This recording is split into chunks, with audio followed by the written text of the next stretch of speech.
तो कल आपने देखा ना, चिड़िया ने कैसे झूठ बोलकर कालू गोरी को घर से भेजा और कैसे नन्ही जलपरी को आजाद किया। कालू गोरी तो अभी भी जंगल में भटक रहे थे, लेकिन उन्हें तो कहीं भी हवाई मोटर नजर नहीं आती। कालू पूरा जंगल छान मारा, हवाई मोटर तो कहीं नहीं दिखी। गोरी, कहीं चिड़िया ने हमसे झूठ तो नहीं बोला? झूठ? हमें घर से बाहर करके चिड़िया का क्या फायदा होगा? गोरी, हम लुट गए, बर्बाद हो गए। जल्दी घर चलो, चिड़िया ले गई हमारी जलपरी को, चिड़िया ले गई। फिर दोनों पति पत्नी भागे भागे घर आते हैं। उनके घर में न पिंजरा था और न वो जलपरी। गोरी तो चौंक जाती है। ले गई, जिस बात का डर था वही हुआ। चिड़िया ने हमें बुद्धू बनाया, वो जलपरी लेकर भाग गई। कालू, अब हम धनी पक्षी कैसे बनेंगे? हमारी असली दौलत तो चिड़िया लेकर भाग गई। मम्मा मम्मा, मैंने चिड़िया आंटी का पीछा किया था, वो हमारी जलपरी को लेकर बड़ी झील के पास गई है। अब तक तो चिड़िया ने जलपरी को पानी में छोड़ दिया होगा।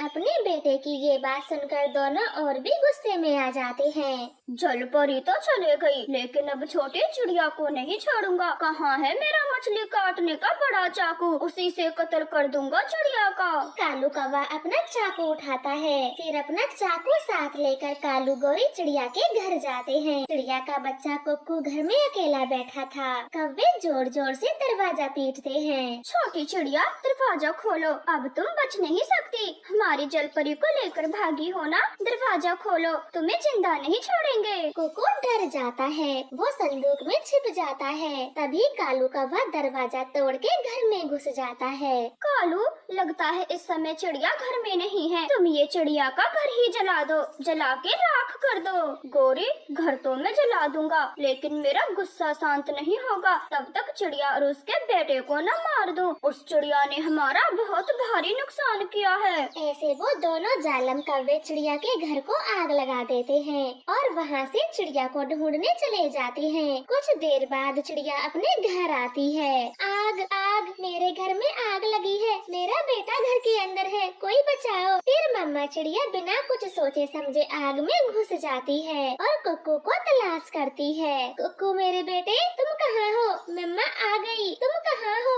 मम्मा, मैं संदूक में हूँ, मुझे बाहर निकालो। मम्मा चिड़िया तुरंत अपने बेटे को सीने से लगा के आग से बाहर निकालती है। वो एक ऊंचे पेड़ पर बैठ जाती है। मेरे बच्चे, तुम ठीक तो हो ना? आग कैसे लगी? मम्मा मम्मा, ये आग कालू गोरे लगा के गए हैं। वो बहुत गुस्से में थे।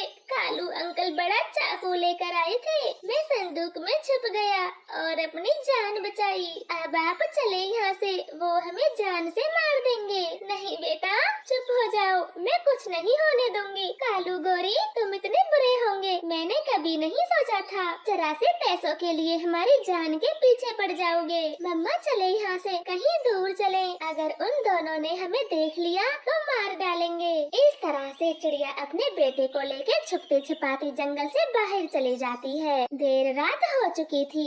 चिड़िया उसी झील के पास एक पेड़ की खोखल में छुप जाती है। नहीं छोड़ूंगा, नहीं छोड़ूंगा। वो चिड़िया अपने बेटे को लेकर कहाँ भाग गई? मिल जाए तो कत्ल कर दूंगा। मेरे सोने के जेवर अब मैं कैसे खरीदूंगी? हार, झुमके, अंगूठी, अब कौन खरीद के देगा मुझे? एक बार वो माँ बेटे सामने आ जाएं, मार मार के थोबड़ा बदल दूंगी। ऐसे वो दुष्ट कौवे बहुत गुस्से में थे। वो चिड़िया को देखते ही उसकी जान लेने वाले थे। चिड़िया भी अपने बेटे के साथ पूरी रात उस खोखल में ही बैठी रहती है। सुबह होते ही चिड़िया जब अपनी आंखें खोलती है तो उसके सामने जालम कालू गोरी चाकू लिए खड़े हुए थे।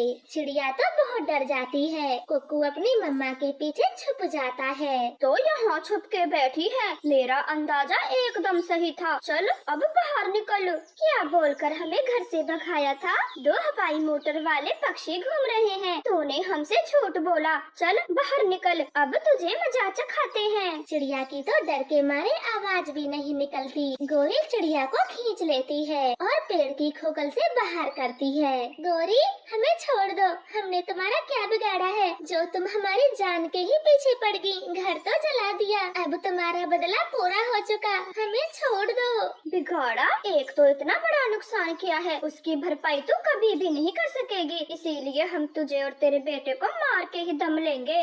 फिर जालम कौवा अपने बड़े चाकू से चिड़िया के पंख काट देता है। मम्मा, मेरी मम्मा को मत मारो, अच्छा ही होता उस दिन मैं मम्मा के पीछे न पड़ता, ना ही परी को देखने की जिद करता और ना उस जल परी को आजाद करने का बोलता। मेरी मम्मा को छोड़ दो। मरोगे, तुम भी ऐसे ही मरोगे जैसी तुम्हारी माँ मर रही है, असली जड़ तो तुम ही हो। कालू गौरी को तो जरा भी दया नहीं आ रही थी, वो दोनों माँ बेटे लगातार रोए जा रहे थे। तभी नन्ही जलपरी अपनी माँ के साथ बाहर आती है। वो कौवों से बोलती है, मम्मा, ये कौवे वही हैं जो मुझे ले गए थे और ये चिड़िया आंटी बहुत अच्छी हैं, ये मुझे इन बुरे कौवों से बचा कर लाई थी। मम्मा जलपरी को कौवे बहुत बुरे लग रहे थे, वो दोनों की गर्दन कस के पकड़ती है और पानी के अंदर ले जाती है। दोनों की तड़प तड़प के मौत हो जाती है और फिर उन्हें बाहर फेंक देती है। जलपरी, आपने मेरे बेटे को इन जालमों से बचाया,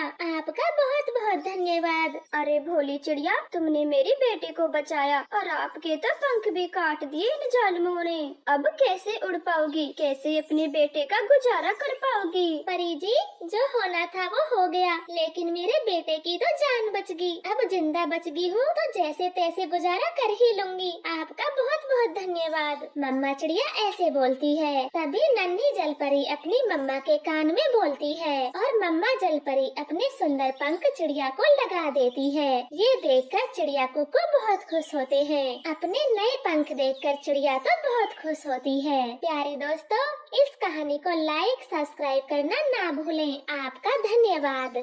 दूर किसी जंगल में दो चिड़िया भाइयों का परिवार रहता था। अपनी अपनी शादी के बाद वो अलग अलग घर बना लेते हैं, लेकिन अचानक से बड़े भाई की मौत हो जाती है। कबूतर भाई, मेरे पति को क्या हुआ, कैसे ये पानी में गिरे? रानो बहन, मैं तो अपने खेतों से आ रहा था, तभी मैंने देखा टुन्नू पानी में गिरा पड़ा है, मगर अफसोस ये उस समय मर चुका था। मुझे तो लगता है कल भाई साहब जी ने ज्यादा शराब पी ली और नशे की हालत में कुंडी में गिर गए। रानो भाभी, हम दोनों आपके साथ हैं। आज से खेतों का सारा काम मैं क्या करूँगा। इस तरह से छोटा भाई अपने बड़े भाई के काम को संभाल लेता है। टुन्नू चिड़िया की पत्नी रानो चिड़िया बहुत भोली थी, तो वहीं छोटे भाई की पत्नी बहुत चालाक। सुनिए जी, आप कब से भाई साहब के खेतों में काम करते हो और वो दोनों माँ बेटी महारानियों की तरह घर में रहती हैं? अच्छा तो मुझे भी नहीं लगता, मगर ये काम मैं अपने लिए कर रहा हूँ। वो टुन्नू तो मर गया है और भाभी का क्या है, वो भी बूढ़ी होकर जल्दी ही मर जाएगी, तो ये पूरा खेत खलियान हमारा होगा। हम दोनों और हमारे बेटे राज करेंगे, राज। बड़े आए राज करने वाले। उसकी एक बेटी भी तो है और बहुत जल्द उसकी शादी हो रही है, वो और उसका पति सब संभाल लेंगे और तुम्हें फूटी कौड़ी भी नहीं मिलेगी। क्या कहा, शादी? लेकिन इतनी जल्दी? ऐसे मोनू चिड़ा भागा भागा रानो के घर जाता है। रानू भाभी, मैं ये क्या सुन रहा हूँ, आप टोनी बिटिया की शादी कर रही हो? हाँ मोनू, अच्छे परिवार से रिश्ता आया है तो मैंने भी हाँ कर दिया। और तुम कब तक हमारे खेतों का काम करोगे? एक बार शादी हो गई तो टोनी का पति सारा काम संभाल लेगा, फिर तुम्हें भी फुर्सत मिलेगी। लेकिन भाभी, इतनी जल्दी? एक बार मुझे बता तो दिया होता, लड़के पक्षी की मैं पूरी छानबीन कर लेता। अरे मोनू, आप ज्यादा चिंता ना करो, अपनी पड़ोस की गौरी का भी ये रिश्ता करवा रही है और बहुत अच्छे पक्षी है। बस मैं ये शादी जल्द से जल्द करना चाहती हूँ। शादी की बात सुनकर मोनू चिड़ा अंदर ही अंदर जल रहा था। वो अपने घर आ जाता है। पता चल गया, बहुत जल्द उस टोनी की शादी है। तुम बन गए नौकर जो उनके लिए काम करते रहे। अब फूटी कौड़ी भी नहीं मिलेगी हमें। नहीं, मैं ये शादी होने नहीं दूंगा। मैंने इतने सालों से उन खेतों में काम किया है, ऐसे नहीं जाने दूंगा, चाहे मुझे कुछ भी करना पड़े। इस तरह से वो दोनों पति पत्नी योजना बनाते हैं। धीरे धीरे दिन गुजरते गए और टोनी चिड़िया की शादी हो जाती है। बेटा, अब हमारा सब कुछ तुम्हारा है। आप मेरी बेटी टोनी का ख्याल रखना। माँ जी, मैं टोनी का पूरा ख्याल रखूंगा। उसे कभी भी किसी चीज की कमी नहीं होने दूंगा। रानू भाभी, मैं क्या बोलता हूँ, जाने से पहले दामाद जी को खेतों को दिखा लाएं। आखिर सारे खेतों की देखभाल इन्हें ही करनी है। ठीक है, जाओ बेटे, ये आपके चाचा जी हैं। आप इनके साथ हमारे खेतों पर चले जाओ। फिर चाचा चिड़िया टोनी के पति को अपने साथ ले जाता है। बेटे, ये देखो, जहाँ तक मेरा पंख है वहाँ तक के सारे खेत अपने ही हैं और एक बड़ा बाग भी है। चलो, मैं उसके मीठे मीठे फल खिलाता हूँ तुम्हें। ऐसे चाचा चिड़िया पिंटू को बाग भी ले जाता है और उसे एक अनार पेड़ से खाने को देता है। नहीं नहीं चाचा जी, इस समय मेरा पेट भरा हुआ है, मैं कुछ भी नहीं खा पाऊंगा। अरे, ये तेरे ससुराल के फल हैं, खाना तो तुझे पड़ेगा ही। ऐसे मना करते हुए चाचा चिड़ा वो अनार खिला देता है। अनार खा के वो दोनों वापस लौट आते हैं। मम्मा चिड़िया टोनी की विदाई कर देती है, मगर रास्ते में टोनी के पति की मौत हो जाती है। रानो बहन, बहुत बुरा हुआ, बहुत बुरा हुआ। ऐसा भगवान किसी के भी साथ न करे। रानो भाभी, टोनी बेटी, संभालो अपने आप को, होने को कोई नहीं डाल सकता। मम्मा चिड़िया और टोनी का तो रो रो कर बुरा हाल था। कुछ दिन बीत जाते हैं। एक दिन गोरी कौवी उससे बोलती है, देख रानो, आखिर कब तक बेटी को घर में रखोगी? कोई अच्छा लड़का पक्षी देखकर इसकी दूसरी शादी कर दो। गोरी, पहले पति की विदाई के समय मौत हो गई। ऐसी खबर सुन के कौन मेरी बेटी का हाथ थामेगा? मैं तो डरती हूँ। वो सब तो नियति का खेल है, अब इसमें तुम्हारा क्या दोस्त? चिंता छोड़ो, मेरी नजर में 2-3 रिश्ते हैं, तू बस हाँ कर। ठीक है गोरी बहन, ये तो बहुत अच्छी बात है, जो मेरी बेटी का घर बस जाए। आप बुला लेना उन्हें। फिर कुछ दिनों बाद टोनी की दूसरी शादी भी हो जाती है। चाचा चिड़िया फिर से वही चाल चलता है और दूसरे पति को भी जहर वाला अनार खिला के मार देता है। मार दूंगा, मैं जान से मार दूंगा। जो भी टोनी से शादी करके मेरा सब कुछ लूट लेगा, मैं उसे जान से मार दूंगा। खेत बाग सब मेरा है और मेरे 2 बेटों का। इस तरह से अब जो भी पक्षी टोनी चिड़िया से शादी करता, चाचा चिड़िया उन सब की धोखे से जान ले लेता। हे भगवान, तूने मेरी बेटी के किस्मत में क्या लिख दिया?